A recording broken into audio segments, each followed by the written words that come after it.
Allez, on va filer à Moscou, retrouver notre ami et correspondant Dominique Derda, qui a choisi ce matin de nous parler, bonjour Dominique, des incendies, on peut le dire, qui font rage sur une partie de la Sibérie, incendies de forêt bien sûr. Alors c'est un peu récurrent chaque année, ces incendies de forêt, mais là on a l'impression que ça commence un peu plus tôt que d'habitude, non ? Oui, absolument Laurent, ça a commencé dès la fin du mois d'avril, ce qui inquiète beaucoup les défenseurs de l'environnement qui voient là un signe très concret du réchauffement climatique.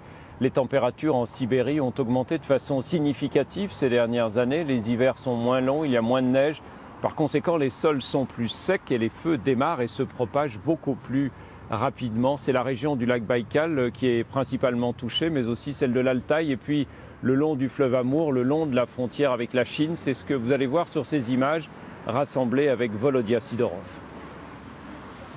Un paysage d'apocalypse.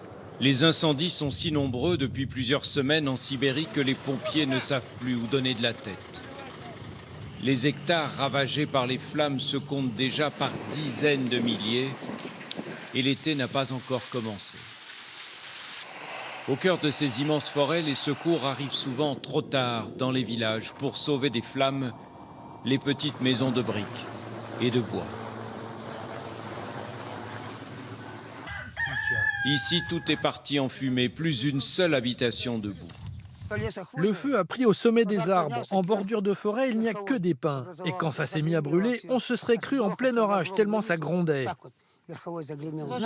Moi, j'ai vraiment eu peur. C'était comme une avalanche, de maison en maison. Mon voisin Yvan, j'ai vu sa vache qui avait pris feu et qui s'enfuyait. Dans ces régions reculées, personne ou presque n'est assuré. Les gens, depuis toujours, ont appris à ne compter que sur leurs propres forces. Souvent d'ailleurs, ce sont les villageois eux-mêmes qui sont à l'origine de ces incendies qui, chaque année, dès la fonte des neiges, se multiplient à travers le pays. Il suffit de voir ces dépôts d'ordures sauvages pour comprendre qu'au moindre souffle de vent, le feu peut se propager aux buissons alentours. Quand ce ne sont pas des cultivateurs comme celui-ci, filmé par la télévision russe, qui brûlent les herbes sèches sans un seul instant se préoccuper du danger. Je ne dis pas que c'est bien de faire comme ça, mais vous voyez, je brûle petit bout par petit bout. Comment voulez-vous que je fasse autrement pour me débarrasser de ces herbes ? Avec la vague de chaleur qui sévit actuellement dans une grande partie de la Russie, les autorités craignent que les départs de feu se multiplient à grande échelle.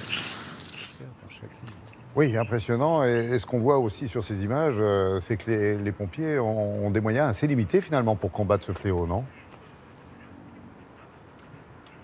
Oui, Laurent, des moyens limités en matériel. Il n'y a que très peu d'avions bombardiers d'eau, très peu d'hélicoptères dans chacune de ces régions immenses. Et puis des moyens très limités en hommes aussi. Tenez-vous bien, dans la région de Bouriatie, à l'est du lac Baïkal, une région qui est grande comme la moitié de la France, il n'y a environ que 150 pompiers affectés en particulier à la protection des forêts. Et c'est très peu. Et depuis l'effondrement du régime soviétique, le nombre de gardes forestiers a été réduit de façon très importante. Or, ce sont souvent ces gardes forestiers qui, les premiers, donnent l'alerte et permettent d'attaquer les incendies avant qu'ils ne se propagent.